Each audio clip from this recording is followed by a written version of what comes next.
یہ دیس ہے میرے خواجہ کا، یہ دیس ہے میرے خواجہ کا، خواجہ کا میرے خواجہ کا، یہ دیس ہے میرے خواجہ کا، خواجہ کا میرے خواجہ کا، یہ دیس ہے میرے خواجہ کا، خواجہ میرے راجہ کا، یہ دیس تو اعلیٰ حضرت کا، یہ دیس نظام دین کا ہے، یہ دیس تو اعلیٰ حضرت کا، یہ دیس نظام دین کا ہے، شاہ عالم شاہ مینا، یہ دیس تو تاج دین کا ہے، مخدوم علی اور حاجی علی، یہ دیس تو قطب الدین کا ہے، یہ دیس ہے میرے خواجہ کا، یہ دیس ہے میرے خواجہ کا، خواجہ کا میرے خواجہ کا، یہ دیس ہے میرے خواجہ کا، خواجہ کا میرے خواجہ کا، یہ دیس ہے میرے خواجہ کا، خواجہ میرے راجہ کا، یہ دیس تو اعلیٰ حضرت کا، یہ دیس نظام دین کا ہے، یہ دیس تو اعلیٰ حضرت کا، یہ دیس نظام دین کا ہے۔ صلو علی الحبیب صلی اللہ تعالی علی محمد صلی اللہ علیہ وسلم۔ میٹھے میٹھے اسلامی بھائیوں اور مدنی چینل کے ناظرین، حکایت الصالحین میں ایک بڑی ایمان افروز اور یوں سمجھیے کہ نصیحت آموز حکایت موجود ہے۔ حضرت ذوالنون مصری رحمۃ اللہ تعالی علیہ ایک روز نیل کے ساحل کی طرف تشریف لے گئے۔ اس وقت آپ کسی گہری سوچ میں مگن تھے، اچانک آپ نے ایک بہت بڑے بچھو کو تیزی کے ساتھ ساحل کی طرف جاتے دیکھا۔ آپ اس کی طرف متوجہ ہوئے، اس کے پیچھے پیچھے پانی کے کنارے پر جا پہنچے کہ دیکھیں یہ بچھو کہاں جا رہا ہے۔ آپ نے دیکھا کہ دریا میں سے ایک مینڈک نکلا اور بچھو اس کی پیٹھ پر سوار ہو گیا اور مینڈک اسے تیرتے تیرتے دریا پار کرا گیا۔ آپ بڑے حیران ہوئے کہ بچھو کے لیے مینڈک کا انتظام، there is something special، کوئی بات خصوصی ہے۔ آپ بھی اس کے پیچھے پیچھے چلنے لگے اور آپ نے بھی دریا پار کیا۔ دیکھا کہ بچھو مینڈک سے اتر کر اب ایک درخت کے نیچے جا پہنچا۔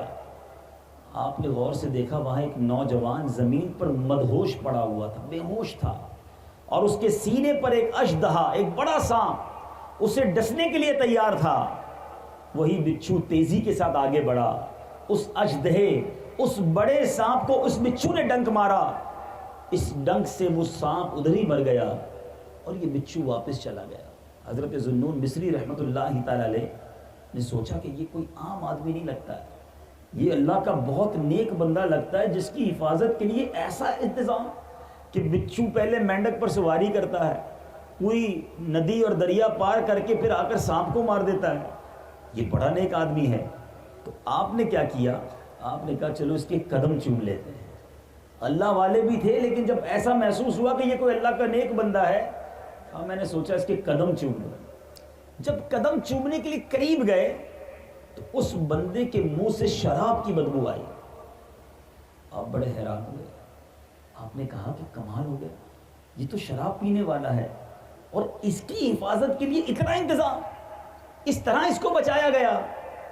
اے میرے میٹھے اسلامی بھائیوں، اتنے میں غیب سے آواز آئی، غور سے سنیے گا، اور یہی آج ہمارے بیان کا موضوع ہے۔ اے ذوالنون، حیران کیوں ہوتا ہے؟ یہ بھی ہمارا ہی بندہ ہے۔ اگر اللہ عز و جل صرف نیکوکاروں ہی کی حفاظت فرمائے گا تو گناہ گاروں کی حفاظت کون کرے گا؟ ہیں؟ آپ اس بات سے وجد میں آ گئے، کافی دیر تک وجد کی کیفیت میں رہے۔ جب سورج غروب ہونے لگا، ساحل پر ٹھنڈی ٹھنڈی ہوائیں چلنے لگی، اس نوجوان کے جسم میں حرکت ہوئی۔ جب اس کا نشہ اترا، اسے کچھ ہوش آیا، تھوڑی دیر بعد اس نے آنکھیں کھولی تو حضرت ذوالنون مصری رحمۃ اللہ تعالی علیہ کو اپنے سامنے دیکھا۔ دیکھ کر شرمندہ ہوا، عرض کرنے لگا حضور آپ یہاں کیسے، آپ میرے قریب کیسے پہنچے؟ آپ نے فرمایا یہ چھوڑو، پہلے یہ بتاؤ تم کون ہو؟ اس نے کہا آپ دیکھ ہی رہے ہیں، میں گناہ گار، میں شرابی آدمی ہوں۔ آپ نے فرمایا ادھر دیکھو۔ ایک بڑا سا سانپ مرا ہوا پڑا تھا، اژدہے کی طرف اشارہ کیا کہ ادھر دیکھو۔ اب اس کے بدن پر لرزہ طاری ہو گیا، اور وہ خوف سے کانپنے لگا. پھر آپ نے ساری کہانی اسے سنائی کہ کیسے وہ بچھو آیا, تمہیں اس اژدہے سے بچایا گیا, اور پھر غیب سے کیا آواز آئی, اللہ اللہ. میٹھے اور پیارے اسلامی بھائیوں, وہ شخص جو ہے وہ خوب رویا, اپنے منہ کو مٹی پر ملنے لگا اور کہنے لگا اگر وہ ذات اپنے گناہ گاروں کے ساتھ ایسا سلوک کرتی ہے تو اپنے نیکوکاروں کو کیسا نوازتی ہوگی. جب وہ کریم اپنے گناہ گاروں پر اتنا کرم نواز ہے تو جو اس کے پسندیدہ بندے ہوں گے انہیں کتنا نوازتی ہوگی. یہ کہہ کر وہ جنگل کی طرف چلا گیا اور سخت مجاہدوں میں مصروف ہو گیا. آخر کار ایک وقت ایسا آیا کہ اس کا شمار اللہ عز و جل کے مقبول بندوں میں ہونے لگا. اللہ عز و جل نے اس پر اتنا کرم فرمایا کہ اگر وہ دور سے بھی کسی بیمار کو دم کر دیتا تو اللہ عز و جل اسے شفا عطا فرما دیا کرتا. میٹھے میٹھے اسلامی بھائیوں, غور کیجئے اس واقعے میں ہمیں سیکھنے کو کیا مل رہا ہے کہ ایک طرف میرے رب کی عطائیں ہیں, ایک طرف رب کی کرم نوازیاں ہیں. آج میں اور آپ گناہگار بندے ہی تو ہیں, مگر وہ مولا ہمیں کتنی عطائیں دے رہا ہے, وہ برسا رہا ہے اپنی نعمتیں, عطا کر رہا ہے اپنی عطائیں. ہم خطائیں کرتے جا رہے ہیں, وہ عطائیں فرماتا جا رہا ہے. دنیا کا دستور ہے کہ جب کوئی کسی کی بات نہ مانے, اس کی نافرمانی کرے تو پھر اسے کوئی کچھ نہیں دیتا. آپ کا ایک نوکر ہو, آپ کے یہاں نوکری کرتا ہو, آپ کی بات ہی نہ مانے, آپ جو کہیں اس کا الٹ کرے, آپ اسے نوکری پہ رکھیں گے, اسے تنخواہ دیں گے, اسے بونس دیں گے؟ میرے رب کی کرم نوازی دیکھو, بندہ نافرمانی کرتا ہے, رب پھر بھی عطائیں کرتا ہے. ہمارا کھانا نہیں رکتا, ہماری سانس نہیں رکتی, ہماری آنکھیں کام کرتی ہیں, ہمارے کان سن رہے ہوتے ہیں, حالانکہ ہم انہی اعضاء سے کتنے گناہ کرتے ہیں. اے میٹھے میٹھے اسلامی بھائیوں, غور کیجیے. آج میں نے اور آپ نے یہ سوچنا ہے کہ اللہ کریم اپنے بندوں پر کتنا رحیم ہے, وہ کتنا کریم ہے, اور یہ بندہ ہے جو اس کی بارگاہ میں سر نہیں جھکاتا, اس سے دوستی نہیں کرتا, اس کی بارگاہ میں توبہ نہیں کرتا. آپ نے دیکھا شرابی تھا, لیکن جب توبہ کی تو رب نے اتنا بڑا مرتبہ دیا کہ کسی کو دم کر دے تو اللہ اسے شفا دے دیتا. تو آؤ میرے میٹھے اسلامی بھائیوں, بہت ہو گیا, بڑی نافرمانی کر لی ہم نے اپنے رب کی, اپنے رب کو بہت ناراض کر لیا. کب تک, آخر کب تک ایسی زندگی گزاریں گے؟ کب تک اپنے رب کو ناراض کرتے رہیں گے؟ کب تک اپنے آپ کو دھوکہ دیتے رہیں گے کہ بس تھوڑے دنوں میں توبہ کر لوں گا, بس اگلے جمعے سے نماز پڑھوں گا, بس اس رمضان کے بعد میں سدھر جاؤں گا؟ وہ دن نہ آیا, وہ گھڑی نہ آئی کہ میں سدھر جاتا. آؤ آج سچی توبہ, اپنے رب سے سچی توبہ کرنی ہے کہ آج کے بعد ہماری کوئی نماز قضا نہیں ہوگی. ایسا نعرہ نہیں, اے کانپور میں رہنے والوں ایسا نعرہ لگاؤ کہ در و دیوار یہاں سے گونج جائیں اور شیطان دور بھاگ جائے. آج کے بعد ہماری کوئی نماز قضا نہیں ہوگی, فلمیں ڈرامے نہیں دیکھیں گے, گانے باجے نہیں سنیں گے, شراب کے قریب بھی نہیں جائیں گے, اپنے ماں باپ کو نہیں ستائیں گے, کسی مسلمان کا دل نہیں دکھائیں گے, بے حیائی کے قریب نہیں جائیں گے. اب زندگی آقا کی سنت کے مطابق گزاریں گے. اگر ایسی زندگی گزاری نا, اللہ کی رضا والی, رب کی رحمتیں ایسی برسیں گی, سبحان اللہ. اعلیٰ حضرت لکھتے ہیں قبر میں لہرائیں گے تا حشر چشمے نور کے, جلوہ فرما ہوگی جب طلعت رسول اللہ. اور امیر اہل سنت بڑی پیاری بات لکھتے ہیں, باغ جنت میں محمد مسکراتے جائیں گے, پھول رحمت کے جھڑیں گے ہم اٹھاتے جائیں گے. خلد میں ہوگا ہمارا داخلہ شان سے, یا رسول اللہ کا نعرہ لگاتے جائیں گے. نعرہ رسالت, نعرہ رسالت. بہرحال میرے میٹھے اسلامی بھائیوں, اب جاری رہے گی. اب شیطان کے خلاف جنگ, بہت پیارا نعرہ لگایا, شیطان کے خلاف جنگ, شیطان کے خلاف جنگ. اچھا, صرف نعرہ بھی لگانا ہے یا واقعی جنگ لڑنی ہے؟ یہ خالی نعرہ لگا کے پھر رضائی اوڑھ کے سو جاتے ہیں, یہ کون سی جنگ ہے بھائی؟ جنگ لڑنی ہے تو پھر تیاری کے ساتھ لڑنی ہے. شیطان کیسے جیت جائے گا بھائی؟ اب ابھی آج جنگ شروع کیسے ہوگی؟ جس نے ابھی تک عشاء نہیں پڑھی وہ نیت کرے کہ عشاء پڑھے بغیر نہیں سوؤں گا. اچھا, صبح ہوگی, شیطان کہے گا یار آج سو جا, کل سے فجر پڑھیں گے. اسی وقت یاد کرنا شیطان کے خلاف جنگ جاری رہے گی, فجر ادا کرنی ہے. جنگ میں ہرانا ہے اسے, روزانہ لڑائی جاری ہے آپ کی. اچھا جب مارکیٹ کے لیے, دکان کے لیے نکلیں گے, اسکول کے لیے نکلیں گے, نوکری کے لیے نکلیں گے, تو بے پردہ عورت سامنے آ جائے گی, شیطان کہے گا دیکھ لے, ہمیں یاد آنا چاہیے شیطان کے خلاف جنگ. جواب دو نا, شیطان کے خلاف جنگ. نگاہیں نیچی کر لیں گے. اب دکان پہ پہنچے, وہاں جا کر کاروبار شروع کیا. اب گاہک آ کے پوچھے گا بھائی یہ کتنے میں دینا ہے؟ دل تو کہے گا اس کو بولوں میری تو خریدی اتنے کی ہے, جھوٹ بولنا تھا. پھر یاد آئے گا نہیں, شیطان کے خلاف جنگ, میں حلال کماؤں گا. اچھا جناب, اب ظہر کی اذان ہوئی, بڑے گاہک دکان پر ہیں, بڑا بیزی ٹائم چل رہا ہے. شیطان بولے گا چھوڑ دے یار, اثر پڑھ لینا. ہم نے کیا کرنا ہے؟ شیطان کے خلاف جنگ, ظہر ادا کریں گے. اب آئے واپس, اثر کا وقت ہوا, پھر اذان ہوئی, شیطان کے خلاف جنگ, جا کے اثر ادا کریں گے. مغرب کے وقت شیطان پھر کہے گا یار 3 نمازیں تو پڑھ لی, فجر بھی پڑھ لی, ظہر بھی پڑھ لی, اثر بھی پڑھ لی, اب ایک آدھی چھوڑ دے. ہمارا کیا ہوگا؟ شیطان کے خلاف جنگ, مغرب کی نماز ادا کریں گے. اب عشاء کے وقت تھکے ہارے, کھانا بھی کھا لیا, اب بالکل ہمت نہیں ہو رہی, بس یار 4 ہو گئی نمازیں. شیطان کے خلاف جنگ, عشاء بھی ادا کریں گے. اب بھی چاہے گا فلم دیکھنے کا ٹائم آ گیا, یہ تو ڈرامہ دیکھنے کا ٹائم آ گیا, 5 نمازیں پڑھ لی, اب تو چلتا ہے. نہیں چلے گا, شیطان کا ساتھ نہیں چلے گا. شیطان کے خلاف جنگ. اگر ریموٹ اٹھانا نا تو ڈرامے والے کی طرف, فلموں والے کی طرف نہیں, مدنی چینل کی طرف چلے جائیں گے. اور انشاءاللہ امیر اہل سنت کے مدنی مذاکرے کی بہاریں اور خوبصورت سلسلے دیکھتے رہیں گے, قرآن و حدیث کی باتیں سنتے رہیں گے, پھر سوئیں گے, پھر فجر میں اٹھیں گے, اور روزانہ شیطان کے خلاف جنگ. یہ ہوئی نا بات, یہ ہوگی جنگ. خالی نعرہ لگایا, بڑا اچھا بیان تھا, فجر پھر چلی گئی.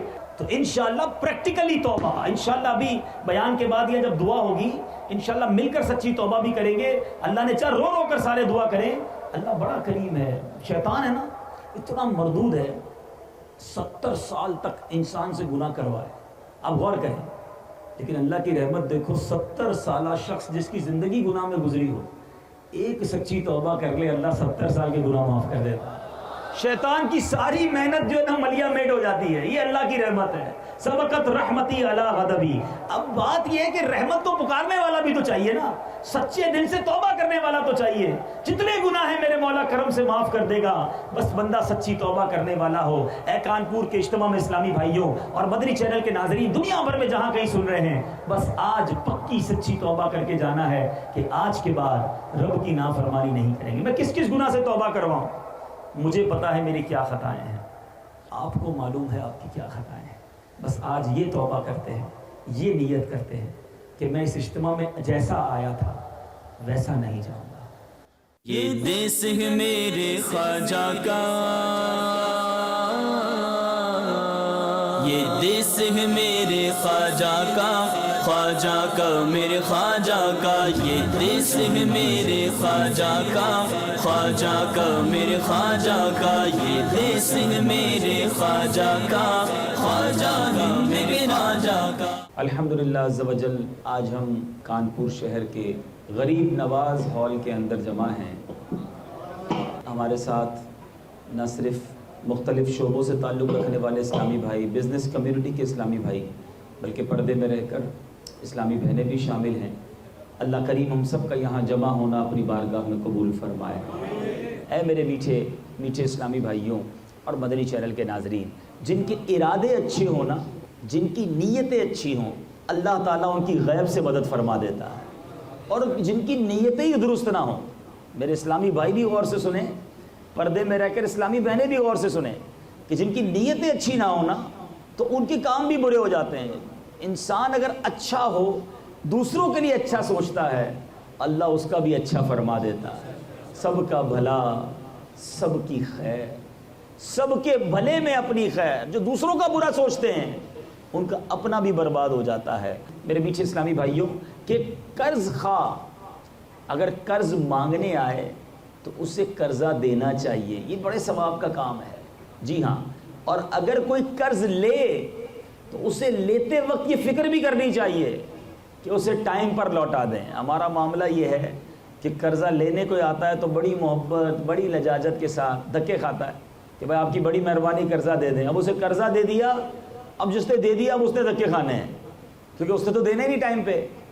یہ نہیں ہونا چاہیے. سرکار دو عالم صلی اللہ علیہ وسلم کی حدیث سنیے, مسلم شریف کی حدیث ہے.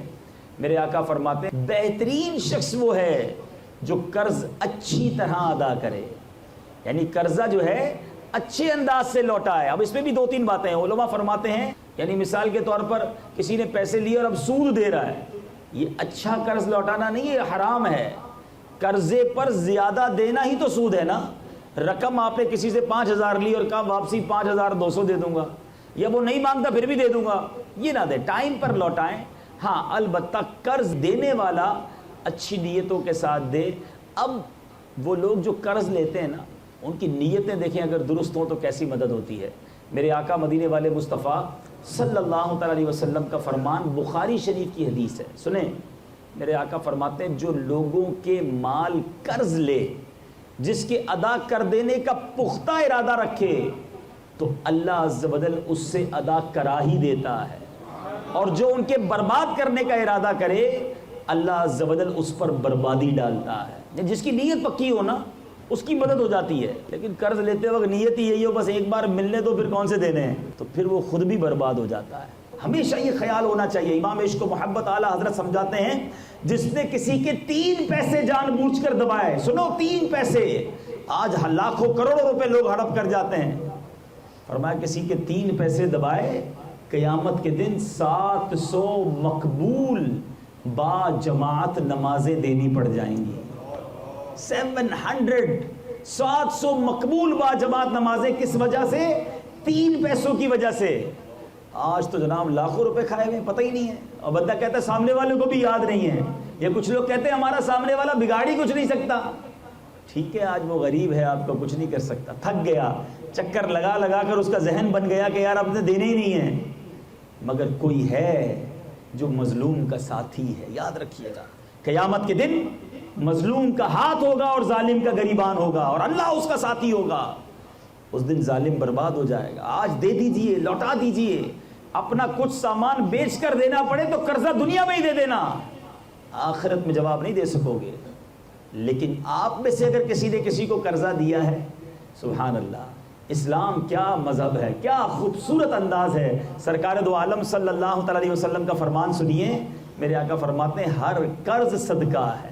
ایک اور حدیث سنیے کہ شب معراج نبی پاک علیہ السلام فرماتے ہیں میں نے جنت کے دروازے پر لکھا دیکھا صدقہ 10 گنا اور قرض 18 گنا اجر رکھتا ہے۔ صدقہ 10 گنا اور قرضہ 18 گنا۔ تو میں نے کہا اے جبرائیل، قرض کے صدقے سے افضل ہونے کی وجہ کیا ہے؟ صدقہ تو ہم سب آج تک سنتے رہے کہ صدقہ دو 1 کا 10 ملے گا، اللہ راضی ہوتا ہے، بڑے فضائل ہیں۔ قرضے کا جو اجر ہے وہ صدقے سے زیادہ کیوں ہے؟ سبحان اللہ۔ جبریل امین نے عرض کی حضور اس لیے کہ سائل مانگتا ہے، بعض اوقات مانگنے والا، صدقہ مانگنے والا مانگتا ہے حالانکہ اس کے پاس مال موجود ہوتا ہے، جبکہ قرض لینے والا بلا ضرورت قرضہ نہیں لیتا، یعنی گویا وہ زیادہ ضرورت مند ہوتا ہے جب بھی قرضہ لیتا ہے۔ تو گویا پتہ چلا کہ ہمیں قرض دینے والے کو ثواب بڑا ملتا ہے۔ سبحان اللہ۔ میٹھے میٹھے پیارے اسلامی بھائیوں، اب آئیے قرض لینے والا قرض دینے والے کو کچھ مہلت دے، کچھ معاف کرے، تھوڑا ٹائم دے۔ اس کی فضیلت کیا ہے؟ سرکار دو عالم صلی اللہ تعالی علیہ وسلم نے فرمایا جو اپنے مقروض کو مہلت دے یا قرض معاف کر دے تو وہ بروز قیامت عرش کے سائے میں ہوگا۔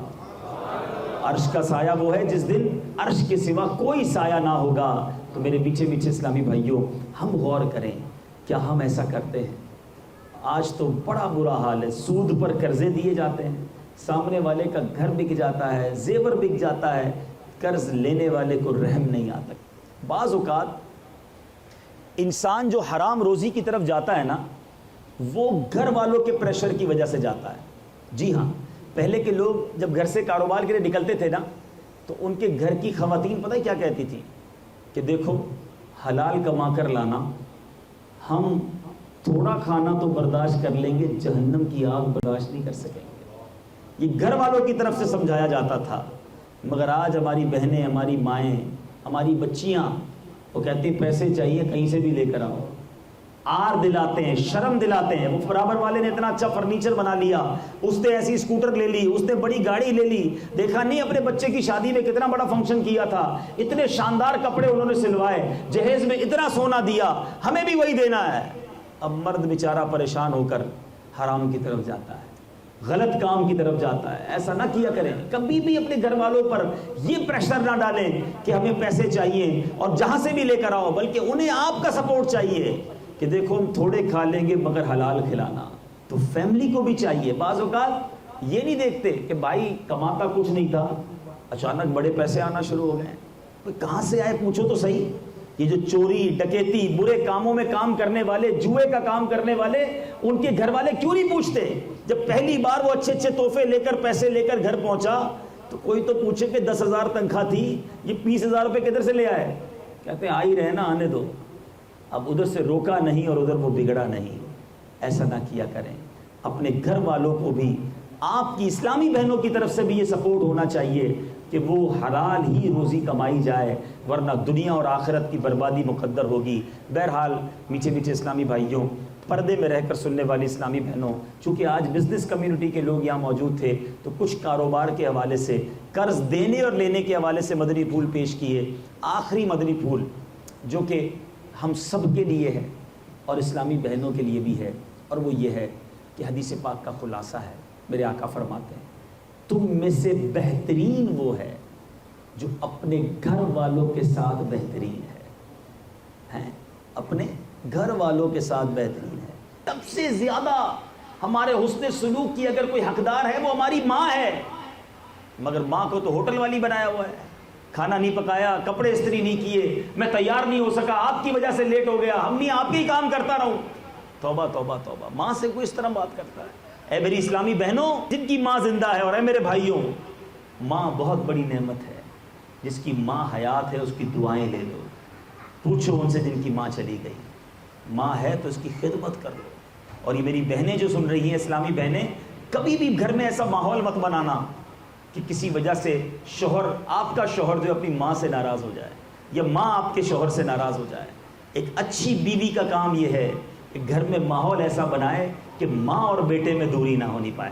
کوئی بات نہیں، بعض اوقات مزاج کے خلاف بات ہو جاتی ہے، مگر آپ کے جو بچوں کے والد ہیں اس کی ماں سے اس کو راضی رکھنا اور گھر کا ماحول اچھا بنائی رکھنا. اور اسلامی بہنیں اپنی ماں باپ کی خدمت کریں، اسلامی بھائی اپنے گھر والوں کی خدمت کریں اور اس گھر کو ایک اچھے ماحول میں تبدیل کریں. اس موضوع پر میں بہت کچھ بیان کر سکتا ہوں، چونکہ وقت اب اجازت نہیں دے رہا، مگر ایک بات عرض کروں گا. یہ حدیث پاک یاد رکھنا، تم میں سے بہترین وہ ہے جو اپنے گھر والوں کے ساتھ بہترین ہے. ہمیں ہر وقت یہ سوچنا ہے کہ میرے گھر والے مجھ سے مطمئن ہیں کہ نہیں. چاہے میرے اسلامی بھائی سن رہے ہیں، چاہے میری اسلامی بہنیں سن رہی ہیں، اسلامی بہنیں اپنے گھر والوں کے ساتھ بہترین ہو جائیں، اسلامی بھائی اپنے گھر والوں کے ساتھ بہترین ہو جائیں. پھر دیکھیں گھر کیسے جنت کا گہوارہ بنے گا. اور پورے گھر کی اگر آپ تربیت کرنا چاہتے ہیں تو مدنی چینل یہ دیکھتے رہیے. انشاءاللہ یہ مدنی چینل ہماری پوری فیملی کی تربیت کرتا رہے گا. دعوت اسلامی، تبلیغ قرآن و سنت کی غیر سیاسی عالمگیر تحریک، چاہے بزنس ہو، چاہے پرسنل لائف ہو، چاہے زندگی کا کوئی بھی شعبہ ہو، ہماری تربیت کرتی ہے. اللہ تعالی ہم سب کو عمل کی توفیق عطا فرمائے. یہ دیس ہے میرے خواجہ کا، یہ دیس ہے میرے خواجہ کا، خواجہ کا میرے خواجہ کا. یہ دیس ہے میرے خواجہ کا، خواجہ کا میرے خواجہ کا. یہ دیس ہے میرے خواجہ کا، خواجہ کا میرے خواجہ کا. یہ دیس تو اعلیٰ حضرت کا، یہ دیس نظام دین کا ہے. یہ دیس تو اعلیٰ حضرت کا، یہ دیس نظام دین کا ہے. شاہ عالم شاہ مینا، یہ دیس تو تاج دین کا ہے. مخدوم علی اور حاجی علی، یہ دیس تو قطب الدین کا ہے. یہ دیس ہے میرے خواجہ کا، خواجہ کا میرے خواجہ کا. یہ دیس ہے میرے خواجہ کا، خواجہ ہند کے راجہ کا. مارہرا کا ہے حسن یہاں، مخدوم ایک چھوچھا کا ہے در. مارہرا کا ہے حسن یہاں، مخدوم ایک چھوچھا کا ہے در. ہے بندہ نواز کا لطف و کرم اور کلیئر کا فیضان نظر. غازی مسعود کا فیض یہاں، یہ دیس بدیع الدین کا ہے. یہ دیس ہے میرے کا خواجہ کا میرے خواجہ کا یہ دیس ہے میرے خواجہ کا خواجہ ہند کے راجا کا یہ حافظ ملت کا ہے وطن ہے ملک العلماء کا یہ چمن یہ حافظ ملت کا ہے وطن ہے ملک العلماء کا یہ چمن یہ صدر شریعت کا گلشن اور میر و مجاہد کا مسکن ہے مفتی اعظم جلوہ فکن یہ دیس نعیم الدین کا ہے یہ دیس ہے میرے خواجہ کا خواجہ کا میرے خواجہ کا یہ دیس ہے میرے خواجہ کا خواجہ ہند کے راجا کا ہے فضل حق کا فضل یہاں اور شیخ محقق کا فیضان ہے فضل حق کا فضل یہاں اور شیخ محقق کا فیضان یا دین کی خاطر علماء نے کر دی اپنی جانیں قربان الف ثانی اور عالمگیر یہ دیس حمید الدین کا ہے یہ دیس ہے میرے خواجہ کا یہ دیس ہے میرے خواجہ کا خواجہ کا میرے خواجہ کا یہ دیس ہے میرے خواجہ کا خواجہ کا میرے خواجہ کا یہ دیس ہے میرے خواجہ کا خواجہ ہند کے راجا کا یہ دیس تو اعلیٰ حضرت کا یہ دیس نظام الدین کا ہے یہ دیس تو اعلیٰ حضرت کا یہ دیس نظام الدین کا ہے شاہ عالم شاہ مینا یہ دیس تو تاج الدین کا ہے مخدوم علی اور حاجی علی یہ دیس تو قطب الدین کا ہے